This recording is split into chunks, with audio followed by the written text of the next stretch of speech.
Hello everybody, welcome to my podcast about living faith in secular culture. So this is the second part of the talk I had with Sam and Eunika from Wrocław, Poland. So yeah, listen to it, enjoy it, rate us, review us, share it, whatever you want to do. And I don't want to talk more. Enjoy.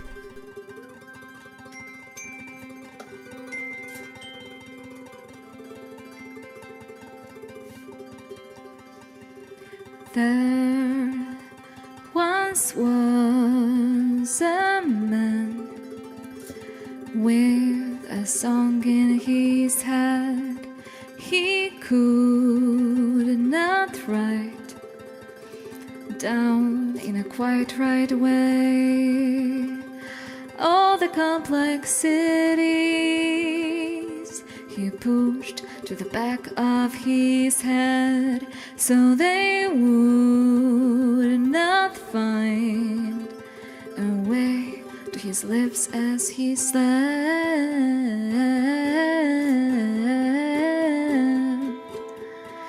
As he slept,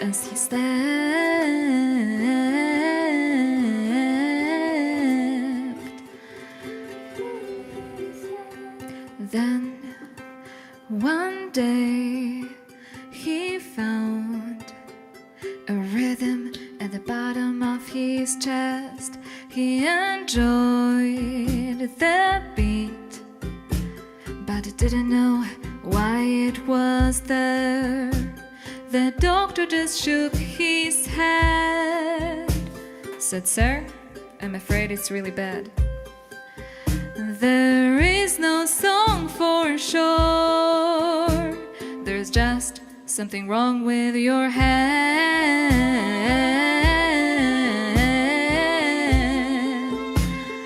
That's what he said. He said, "Head."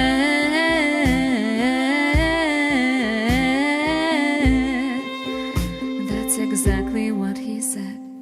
Then the man went outside and joined a little crowd on the side of the sidewalk while a girl tipped her toes to the sky as she was dancing wild.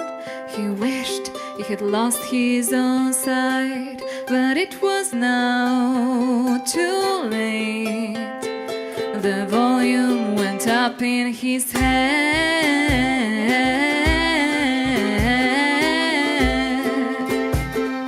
In his head.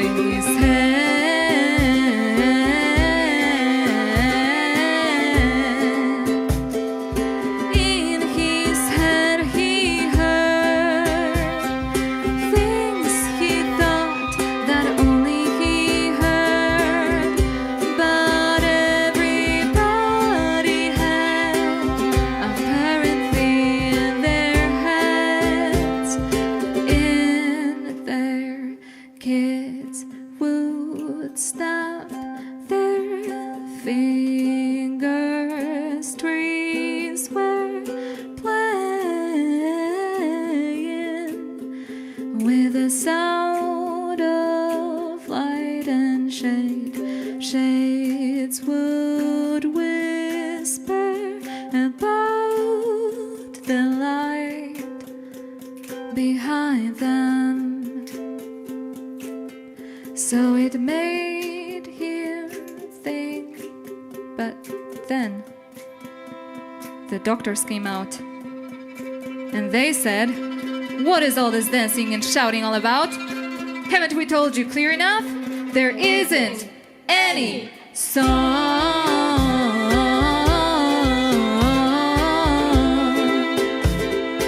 There's no song, they said, no.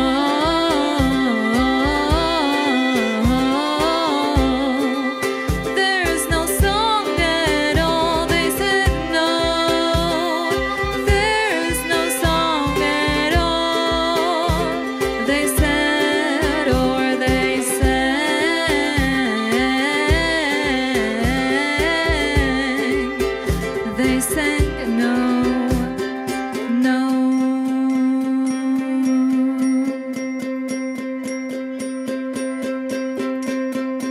isn't any song, though everyone claps along.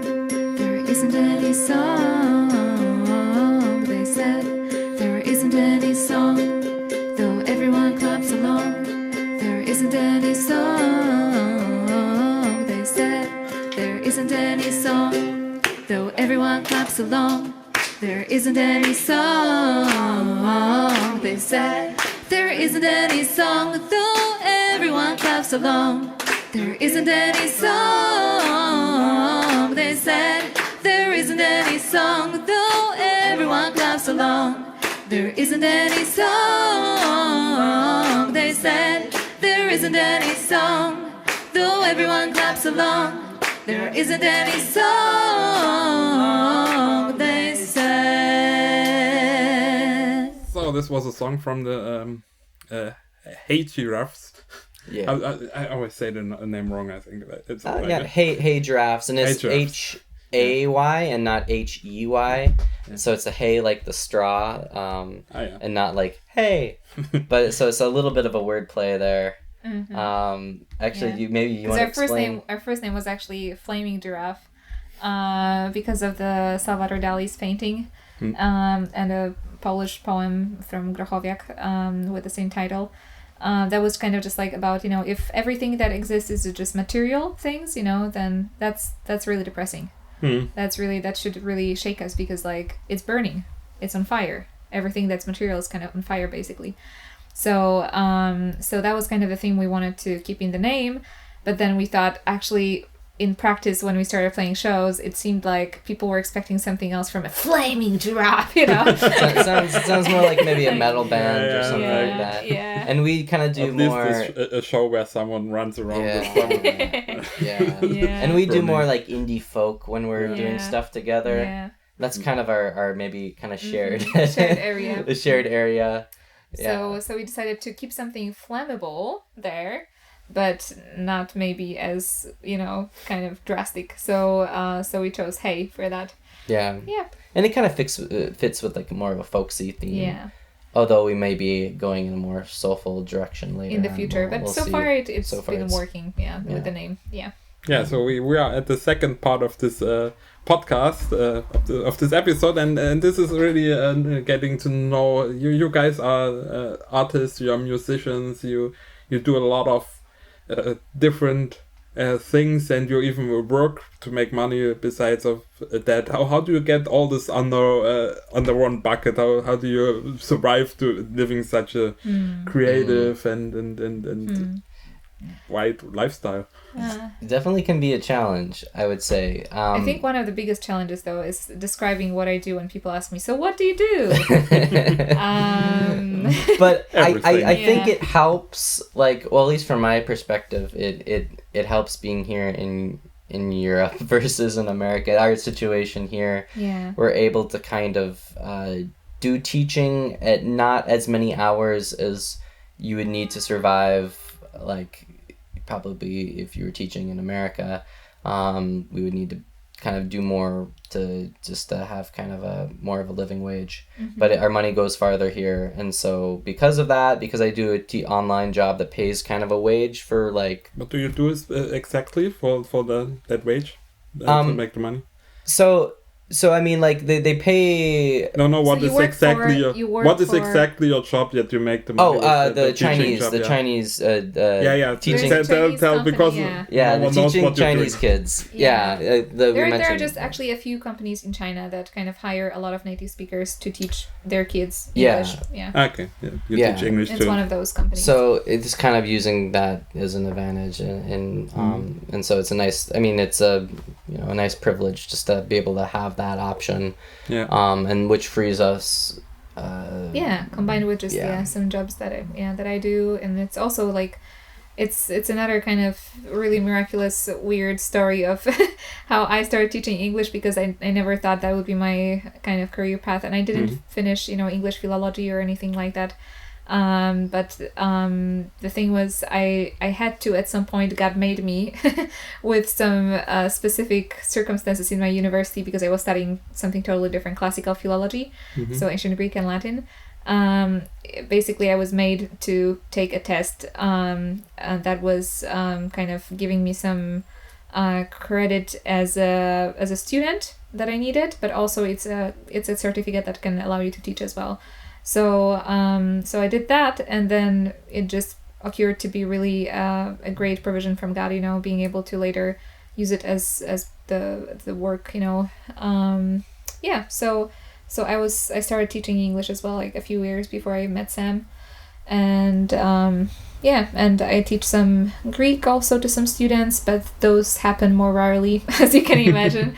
Some ancient Greek, some modern Greek, and then I teach singing to vocal students because I also finished studies for jazz vocals, and we both play shows sometimes as a part. Like, fortunately in Poland, I didn't know that before, but actually, like, when you have a company, I thought you would have to have all those different companies to do those different things, but you can actually have it all under one umbrella. So I have just one little company, small business, and then I just can do shows, I can do teaching, I can do some extra workshops or like anything like that, and it's kind of under one thing. Yeah. That's cool. So yeah, I mean, that allows us the free time for that. We haven't really been able to make the music end of things very profitable right now, especially in the coronavirus era. Yeah, that's a whole new world for a lot of musicians, and we're kind of thankful that we're not really reliant on that for our jobs right now, because that would be very, very difficult. And it's going to be probably difficult after too, because there's going to be more competition and price cuts for musicians playing shows and things like that. But right now we're kind of in the development stage, I feel like, with like the bands we've been doing, and developing material and trying to figure out our voice, figure out what we want to say through the music, we've been able to do some shows with Hey Giraffes and kind of seeing what works well, what doesn't maybe, and kind of tweaking some things with that. I'm also in another band that used to be called Rainforest, an old Polish band that actually started Slot Art Festival back in the day.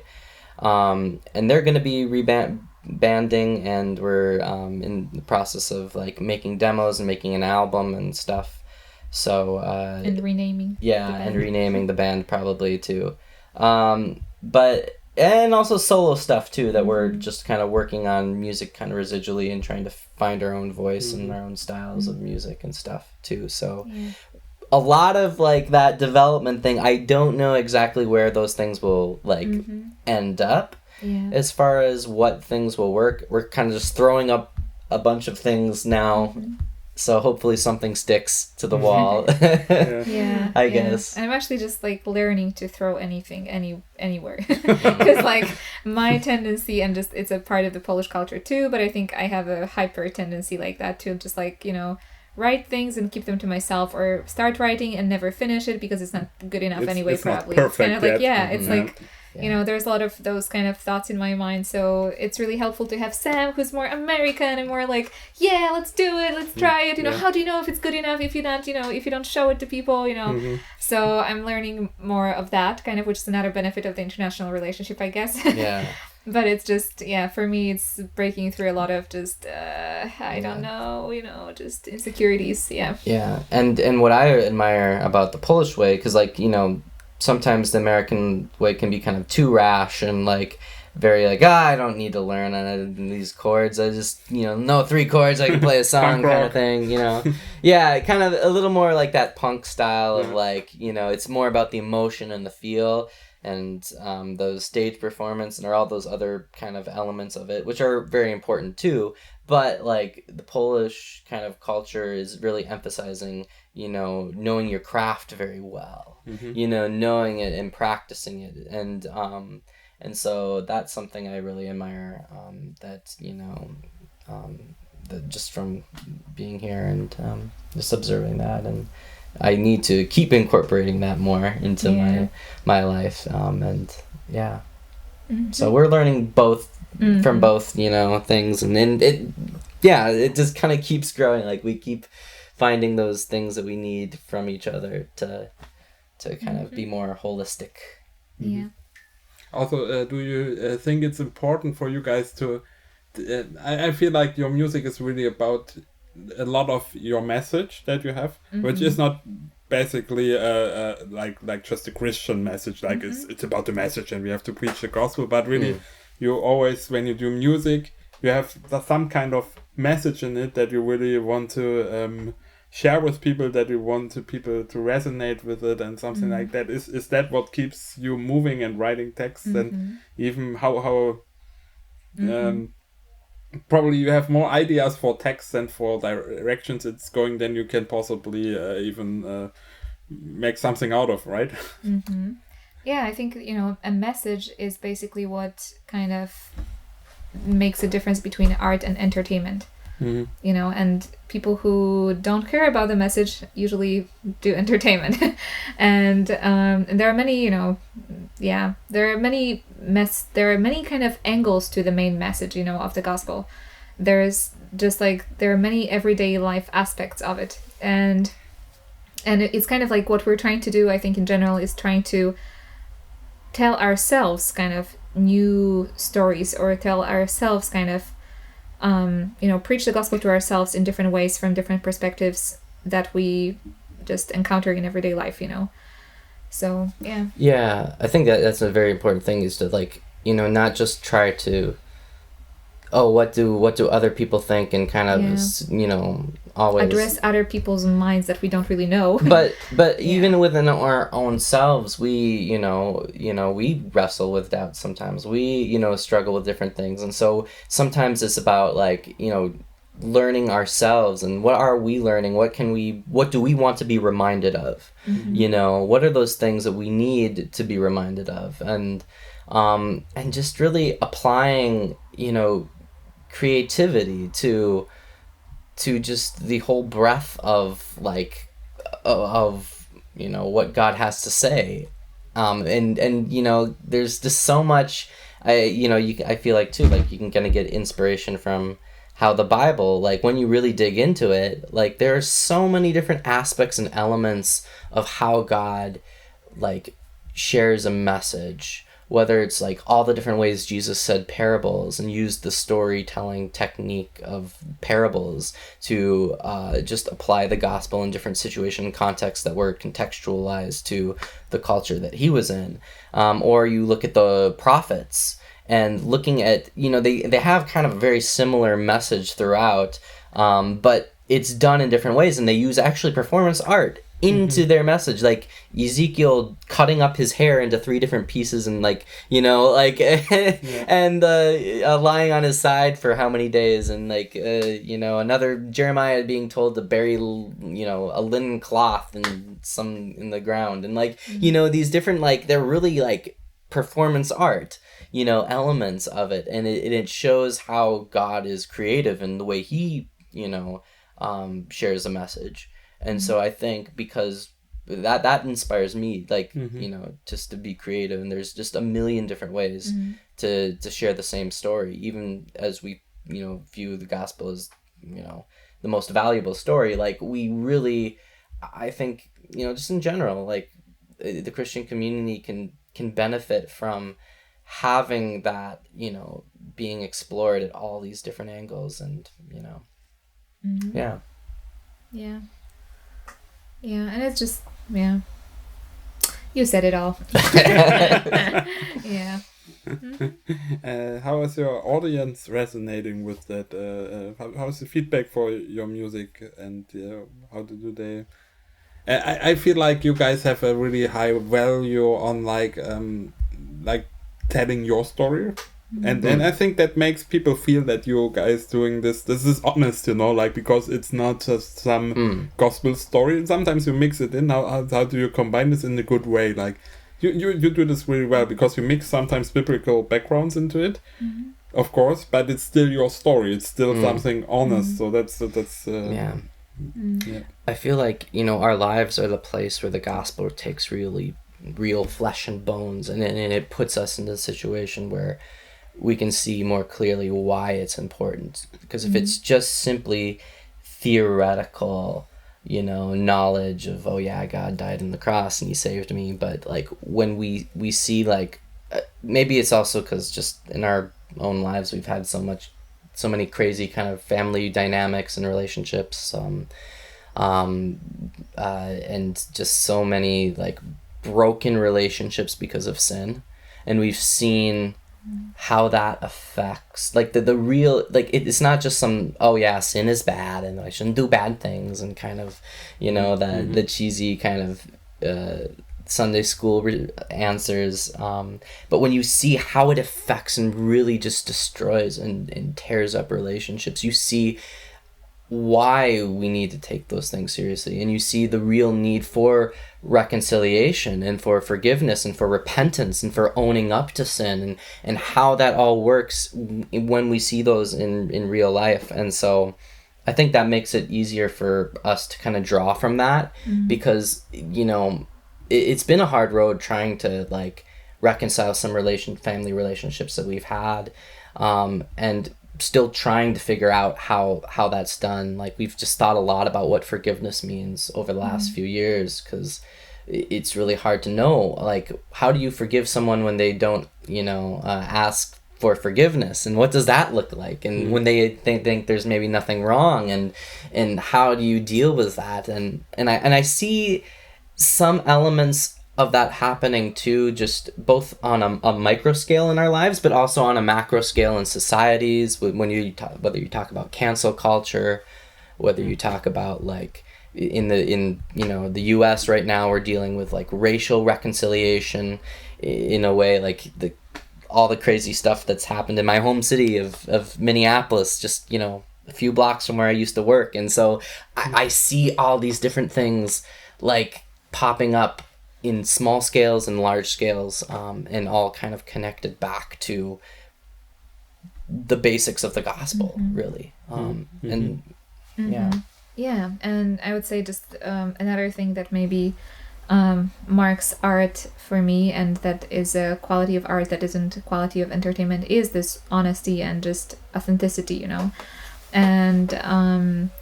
And you were asking about the reactions to our music. So I think I would really love to kind of, I don't know, it sounds weird, but just like I would like to keep this level of let's say responsiveness or like popularity, where we can actually interact with our audience and we can actually have conversations with everybody who wants to have a conversation after a show. We're at this stage like now where like, you know, after the show anybody can talk to us, and we encourage people to, you know, to talk to us. So we've been able to kind of have those conversations that go for hours after a show. And that's kind of like, I think that's the most kind of precious thing for me, you know, when you see that, you know, it's just it's really hard to keep going if you don't see any kind of response or any way you influence or help other people kind of with what you do. Maybe not only with art, but anything you do. Maybe, you know, it's demotivating when you don't see how it can be beneficial for other people. So for us, it's kind of the most motivating thing, you know, when people come and just where they feel that our honesty on stage opens up their honesty, and we can talk at a deeper level, which is something like generally I think art has this amazing power, you know, to bring about, you know, like you wouldn't just go to a random person in the street and talk to them at the level that you can after you share some art together. And just that's something that, you know, that's just really amazing about music or any kind of art. You can build these kind of friendships in a very quick amount of time and connect with people in a way that's a lot deeper. And we're still at the point too where we you know, if anybody listening wants to give us any feedback too, like we still need more feedback to kind of get a better idea of what we're doing and what's working well, what's not working well, and you know, obviously it's been a while now since we've been able to play shows because of coronavirus, so it's you know, maybe not as fresh as far as like remembering, okay, how did the audience like this or not? But for me, like all my best memories from shows are basically from that aspect of people opening up because they felt like we've opened up before them, so they feel safe, you know, to talk about anything. I agree. Yeah, it's probably also something that you, because you learn, maybe even learn from Steiger, that this your art is not only self-representing. Like you, I feel like I wanted to ask this question if you would ever had this like challenge where you felt like we are compromising here for the sake of better music or better audience, something, but it feels like you never had this, because you always like your goal always was not just I represent myself, but I really want to interact with people that watching it, and I really want to even you translated all of your texts in the languages where you went, so I can really feel that you did you ever have this where you thought I'm compromising something here because of it doesn't feel to me, but maybe it happened because of the message, or like for the message, or either way, like because in music you can do either way, you know, some you have some like big bands like Creed or something that compromise the message for sake of famousness. And you can also do it the other way. You can compromise your the honesty, the honesty for the sake of the message. You know, I feel like that's been kind of like the never-ending debate in the Christian circle, especially maybe more so in the U.S. than here. Yeah, probably. Because in the U.S. there's more of a dichotomy between like the Christian music industry and the secular music industry, and we don't have as much of a Christian music industry here, so it doesn't feel as tempting, you know. And I mean, I think like for Slot is a great example of that. I can't imagine like a half Christian festival kind of like what Slot does. Like in the U.S. there's the Christian festival, and then there's a secular festival, and there's not much like talk in between, and it just becomes these kind of echo chambers and these bubbles. And I think from maybe it's also just because one, you weren't maybe growing up in that kind of musical bubble. I kind of started in that musical bubble, but as I kind of grown to like more and more just a variety of different music, I'm from the hometown of Bob Dylan, and so like learning about like the history of rock and roll and studying in Nashville for a little bit, and just different things like that kind of I think helped open me up to kind of just a variety of music, and also finding too a lot of musicians that aren't necessarily Christian or in the Christian label, but really talking about faith or deep subjects, whether you say Johnny Cash or U2 or Sufjan Stevens, or different artists that found different ways to express their faith in often bold ways. And I feel like more and more I get a lot of inspiration from the hip-hop scene, actually, in that you have like Chance the Rapper, who is all my white liberal friends love him. At the same time, he's just like, he's really bold. He just kind of goes out and just talks about his faith very, very openly, and his faith in Jesus reads very the openly. Bible, reads a whole lives. You read a whole like Galatians like on Instagram or something live, like, and stuff, and I find that really inspiring. It's just kind of like, why are we so and it made me wonder, like, why are we so scared of this like or why do we feel like it has to be like this dichotomy? Is it kind of more of an illusion than we think it is sometimes?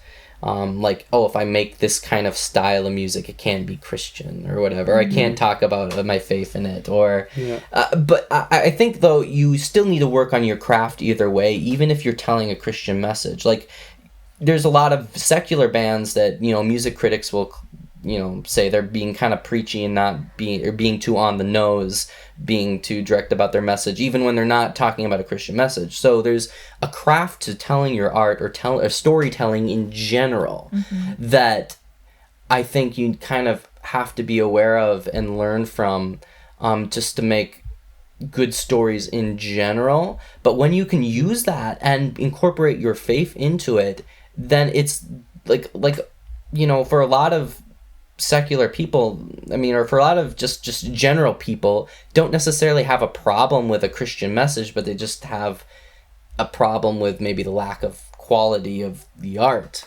or something like that, or it's just not a style that like they we've kind of, I don't know, we've kind of for some weird reason associated certain musical styles as Christian, which I always kind of, I just don't know. Well, that's the thing, like, maybe we talked about, we talked about the benefits of being a minority. Sometimes kind of outside of the podcast we talked about that, and I feel like maybe for me that's the benefit of being an evangelical minority in Poland. I never had any problem with that because I was never in a bubble. Like, I never thought there was just one style of music, that could be Christian or anything like that, because maybe also my family was kind of exposing me more to like different styles of Christian music, non-Christian music, and it just always felt like, like there doesn't have to be, that kind of division, and also in my, friend circles, it doesn't have to be, I don't have to be dishonest with anybody. I don't have to be kind of pretending to be somebody else with my non-Christian friends and pretending to be someone else with my Christian friends. It was always just like, that would blend and mix. And I think it's still like, just as in general in art, in life, I think this authenticity is really important, and just really, I think, it's pretty easy to feel sometimes when someone maybe is not, just when they're trying to force something and they feel like they're just saying it because they have to say it, and I think when I first started writing, I kind of, wrote like that, as a teenager. When I started writing songs, it was a lot of like, how do I fit in everything about the gospel into one song, and trying to fit it all back. And I also realized you don't have to say everything in one song, and in fact you shouldn't, because it kind of won't.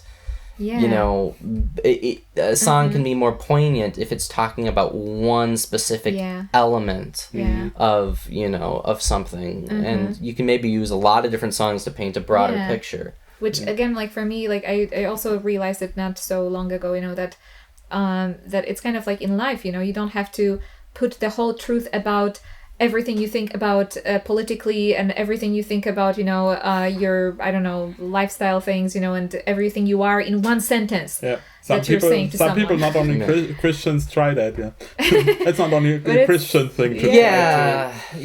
We want to say it all in one kind of shot, but I think the focus, I think if the focus becomes having a relationship with someone, and really thinking about the person. And when it becomes not just like a mass of nameless, secular people out there, but when you think of, oh, my friend, what would I want to say to my friend, blah blah blah, it becomes more of a conversation that you might have throughout a long period of time.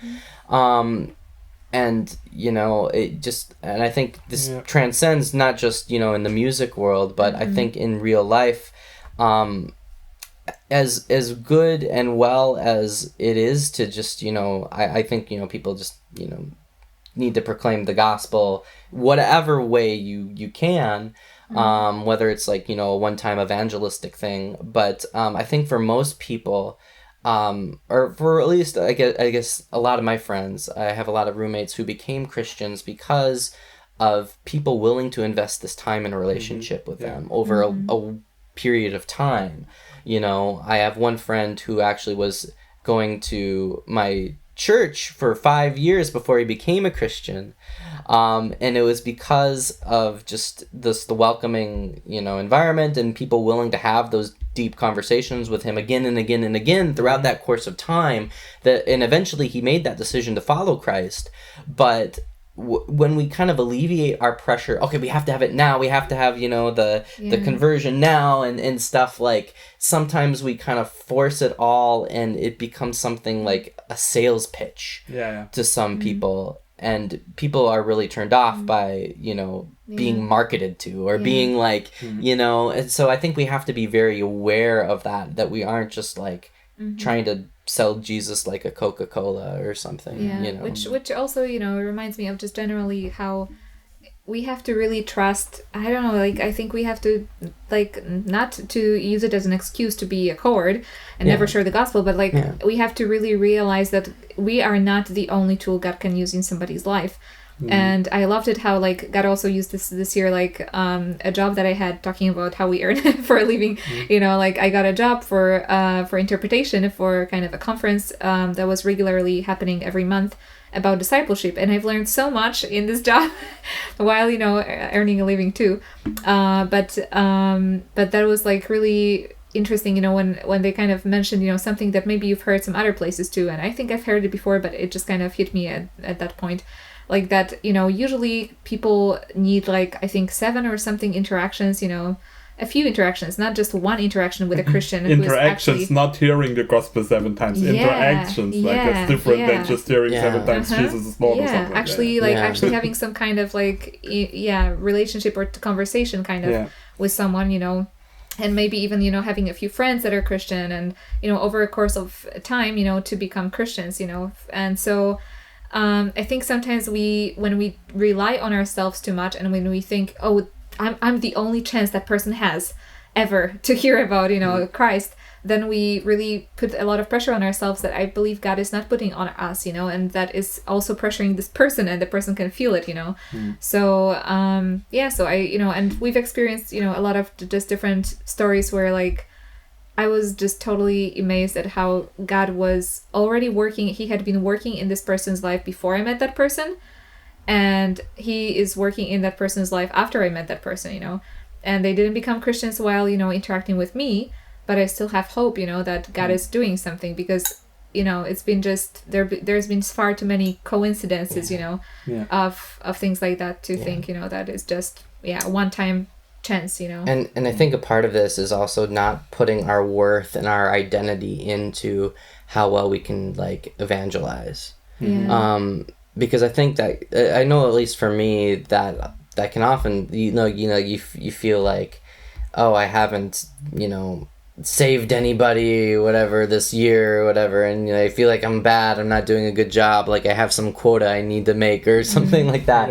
And when we put that pressure on, I think it kind of can be counterproductive to actually the process of like letting people know the truth, and I think we forget first like living out the truth and daily working out our salvation, as the Bible say, and then I think it can't go without telling other people about Jesus, or like talking to other people about Jesus, and just it naturally should be a part of that. And when we find the things too that just naturally inspire us as well, like just it naturally, like why was I a Christian in the first place? What makes me like kind of amazed about God? Like what are those things that like inspire me, and if they inspire me, they'll probably inspire somebody else. But sometimes people can just be inspired by somebody who is really just inspired by something. Like, even if like, man, you're really into knitting or whatever. I'm not into knitting, but I kind of appreciate like the craftsmanship that you go that make these like really interesting, like that's a random example, but like but I think when we see somebody that's really inspired by something, and you can feel when it's authentic, versus when it's just something, doing it because I feel like I have to, or it's the the good little thing to do. That pressure of you have to preach the gospel or something like that. And part of that too is being honest when you don't feel inspired, but what is still keeping you going in the midst of that too. Because that obviously we don't always feel inspired every day. And I think in our Christian culture we are totally overemphasizing something we call the first love. And I think it's so counter-biblical because it's like, we are on one hand, actually, there is this expression in the prophets, it says, like just, I can't remember, Jeremiah says it, to Israel, like you have forsaken your first love. And I understand, what it means in this context. But I think, sometimes we use this word more as like, we always go back in our memories to how we first met Christ, how it felt and everything was new and cool. And, and especially the emotional aspect of it, and like, and it's kind of like overemphasizing, our time when we were just a couple and not married yet, that was the best part. Like that's not how it is, we actually like we go deeper in our relationship with each other in marriage and with God, So just sometimes when we write songs or create some art, we may kind of be tempted to go back to exactly how I met Christ and what convinced me to become a Christian, but what is actually convincing me to be a Christian today? What is actually speaking to me today in my relationship with God, and just And that's, I guess, where the freshness comes, sometimes, into what we say in art. And I think because like the answer to that has been changing. I know for us has been changing, because as we learn and as we grow, as we whether it's we go through different life experiences, or read some good books or whatever, that kind of inspire us in different ways to like kind of keep going, and so I think we have to actively also keep looking for inspiration as well, dig into whether it's C.S. Lewis or Augustine or Bonhoeffer. Like I love like picking up some of those like inspirations from other Christians in the past too, which oftentimes they wrote very creatively as well, and so there's like that also inspires me of how to be creative as a Christian, by finding those other creative voices that represent faith as well too, and actively seeking it. Yeah, I feel like for me, the reasons I'm a Christian today is a very different set of reasons than it would be 5 years ago. Yeah. And I don't know if everybody feels like that, but I, like when I think about it myself, when I don't think about, how I would convince someone to become a Christian, but when I think about, okay, why do I decide still today to follow Christ, that is just the answer is almost different every day in a context of what's happening and what's not happening, and what's just different met or unmet expectations, and getting to know God in different ways. Yeah, but probably also your music helps you a lot of processing things for yourself, like this, like all these narratives that are going on, and also asking yourself the questions. I was just thinking when you talk about this narrative and preaching the gospel, to really think about when you write some text, or when you talk to some people, or when you do whatever you do to reach people, that you think what would be a message of hope for these people. Like we always say, we bring the message of hope, but sometimes the message we bring doesn't give hope to the people. Actually, it gave hope to us maybe, but sometimes we bring it in such an awkward way, or such a maybe even a part that gave us hope, and that is totally not giving them hope in their situation. If we just tell about, Jesus went to the cross for your sin, it's giving us hope, of course, but some people are not at that stage where this gives them hope, because they don't even believe in sin, maybe, or they don't even know there's a problem. They don't even believe Jesus was an actual person. Yeah, or something like this. So what is the message of hope that we can give them to? And I think that's where like finding, storytelling can be such a great tool for unpacking those different elements of it, and like thinking, okay, why do I believe, breaking down different doctrines that way through storytelling, whether it's like the idea of sin. Why do I believe in sin? Like think about and dwell on that question. Okay, what makes me believe that? And like one of my, just to give a kind of an example, one of my favorite songs is a song by Sufjan Stevens called John Wayne Gacy Jr. And I feel like it's a really great example of storytelling that really drives home the point of, for example, the doctrine of sin, of original sin. And basically what he does throughout the song was personalize. He talks about a person who had a very difficult childhood. He talks about, someone you can kind of identify with first, and then he talks about how that guy murdered a ton of people and kept them under his floorboards, and this is an actual, story, factual thing. Okay. And then he also turns that, and says, actually, I'm just like him. And that's he's the guy that did this or something. Yeah, he's not literally the guy who did it, but him in the way I need some kind of resolution for my sin, in the line is, in my best behavior, I'm really just like him. Look underneath the floorboards for the secrets I have hid. Which is really kind of a very bold statement. And a lot of people, it resonates with a lot of people who are not Christians, who are fans of his music and stuff. And and I've seen how online forums or whatever on song meaning websites, some Christians actually use that as a way to explain original sin and how that works, like in that doctrine, because like a lot of people know that he's coming from a Christian perspective, and so they flesh that out more. Yeah. And so finding those interesting, you know, ways to tell, I mean, that's what Jesus did all the time with using parables, you know. He took things from people's everyday life that people could relate to, and he you know, used that as ways to teach something deeper. Yeah. And it wasn't always, and the way Jesus taught was also not necessarily like it wasn't like an analogy where every single part was always like a cryptic meaning for something, but usually it would be about like some kind of overall point. Yeah. That the story would build to like some kind of overall point. And so I think we can use freedom in that. We don't have to feel like everything has to be a perfect analogy of our faith. We can use kind of things that are... Yeah.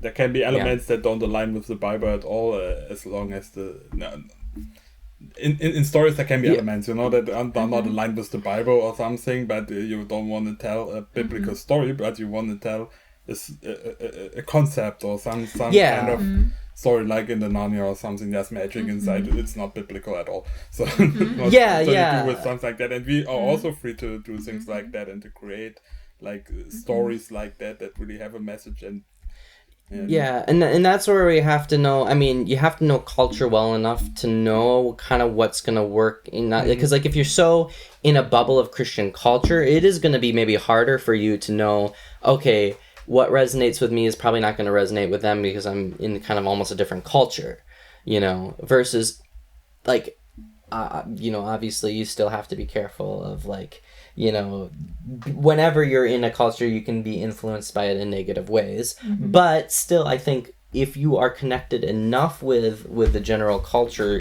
it won't be as difficult to like, I guess, find out what resonates, like how some different Christian things can resonate, because like, you know, for me, like the natural music I like to listen to is like, you know, just the typical kind of modern indie music or you know, or classic Beatles and stuff or whatever, you know, like, and because like, you know, I have that kind of shared musical culture, I guess, with like the music scene, it doesn't feel as like inauthentic for me, I guess, to figure out how to incorporate my faith into it. Versus if it was just like, you know, okay, I only listen to Hillsong, but I want to make something that, you know, hipsters will listen to, so let's just try to figure out, check the box. Okay, I'll put some, like a lot of reverb on the, you know, guitars. Let's see, what else do I have to say something about, like, avocados, I don't know, you know, like, so you can tell when somebody isn't in that culture and is trying to like find ways and throw things at it.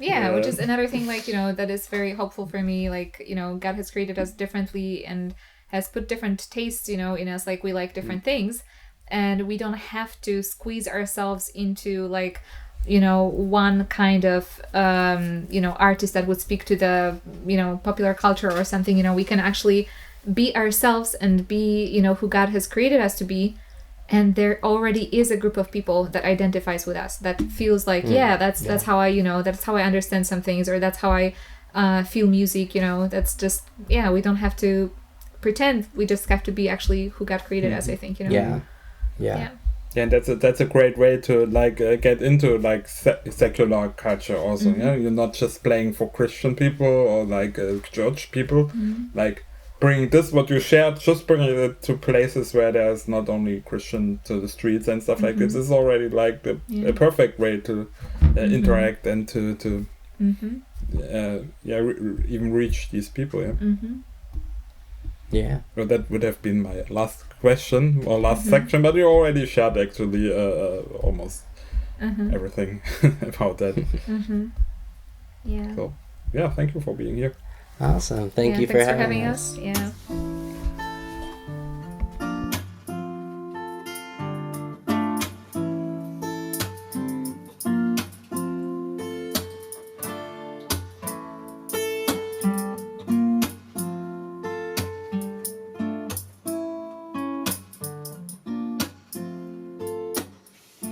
Is a fool's love still go.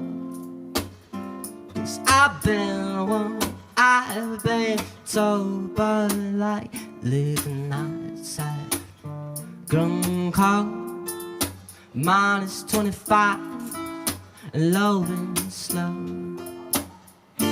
They tell me love is blind. Is it too much sight to mind? And my monkey scratching your back. If you scratch mine, is love just a victim of a cynical mind? Well, well, I don't ever want mine. Don't ever want mine. Don't ever want my love grown cold. No, no. Don't ever want my. Don't ever want my love, love, love, love, love grown cold. No, no.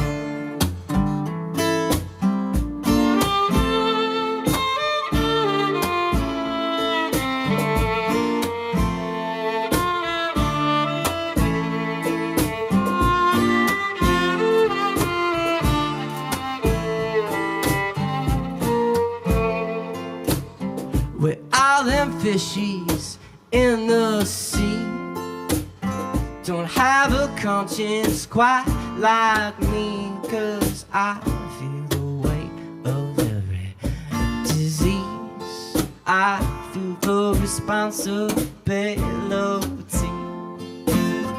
And every day another newborn cries, and every day another new soul dies. So tell me, where's the comfort in this life? Is your local man of sorrows in the eye? Well, well, I don't ever want mine. Don't ever want mine. I don't ever want my love to go. No, no. I don't ever want mine. Don't ever want my love, love, love, love, love to go. My love, love, love, love, love to go. Oh no.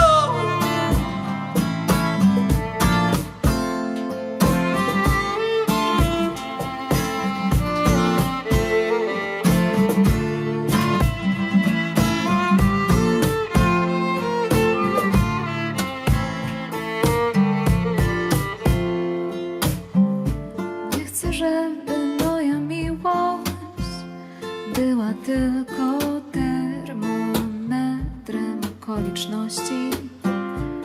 Chcę, żeby moja miłość była termostatem dla rzeczywistości. I don't ever want my, I don't ever want my, I don't ever want my love grow cold. No, no. I don't ever want my, I don't ever want my love, love, love, love, love grow